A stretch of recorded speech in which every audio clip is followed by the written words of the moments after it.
Sa pangalawang pagkakataon, nag-post ulit si Blu-ray patungkol kay Catherine Camilon. Sa vision niya at sa cards, paulit-ulit daw umano lumalabas yung pagluluksa. Nakakita din umano ng palayan o matataas na damo at may nakitang sementado na parisukat at doon daw makikita si Catherine Camilon. Narito ang kabuuan ng kanyang post sa kanyang social media account.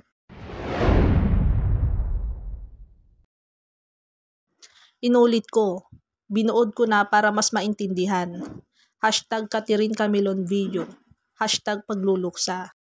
Sad to say, nagkaroon ako ng vision about kay Miss Catherine.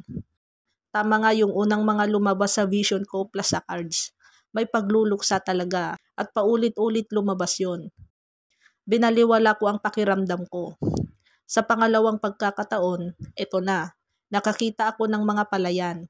Ibig sabihin, dadaanan muna yung palayan o matataas na damo bago makarating dun sa kakahuyan. Doon mismo papasok ka muna.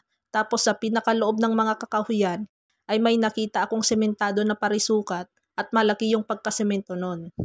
Yung style is mababa lang na parisukat yung hugis. At sa kabila ay kakahuyan. Kung kaya ko lang iguhit, why not? Parang kindergarten ako mag-drawing eh. Basta dadaanan ay palayan muna. Sobrang matataas yung mga damo.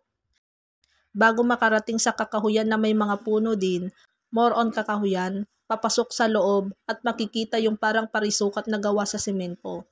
Kasi napakababa nun, gawa sa semento na parisukat sa kabila ay kakahuyan. So magkabilaan lang.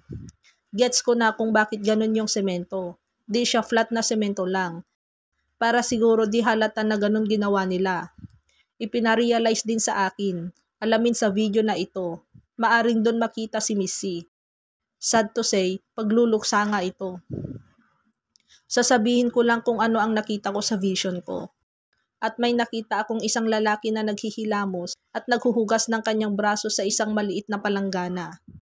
Dinig na dinig ko yung bawat patak ng tubig talaga na parang ang lapit lang sa akin yung nangyayari na naghihilamos siya. At tumingin siya doon mismo sa braso niya na may sugat o pasa. Malapit sa siko pero sa ilalim ng braso niya. Ewan ko kung yung driver ba yun. Siguro kasamang lalaki din sa pagdukot kay Missy. So ibig sabihin, nagtatago nga yung driver at doon pwedeng makita sa iginuhit kong larawan na nakapost kahapon. Nakakatakot yung mga senaryo na para bang nandun ako kasi pinapakita nga sa akin. Lean on to our God, not on ourselves. Kung ang kamatayan nga totoo, kababalaghan pa kaya? The point is, mga kakahuyan sa Batangas siguro, na may mga palatandaan ng may sementado sa looban mismo. I mean, papasok ka sa looban na parang gubat, na puro kakahuyan. Hanapin lang siguro yung may palatandaang sementado na lugar doon. In short, so may kinalaman nga yung driver sa pagkawala ni Missy. Update ulit. Ewan ko di ako pinatulong nito. Post ko na lang sa comment section. Kulang yung detalye sa video. Itong drawing ko, pagpasensyahan na lang. Ito yung platada o sementado. May nakaligtaan ako sa detalye. Meron pa palang isa na semento at may nakapatong doon ng mga bato. Ayan po sa comment section na lang. Di talaga ako pinatulog nito ngayon. Kailangan ko daw maipost ito.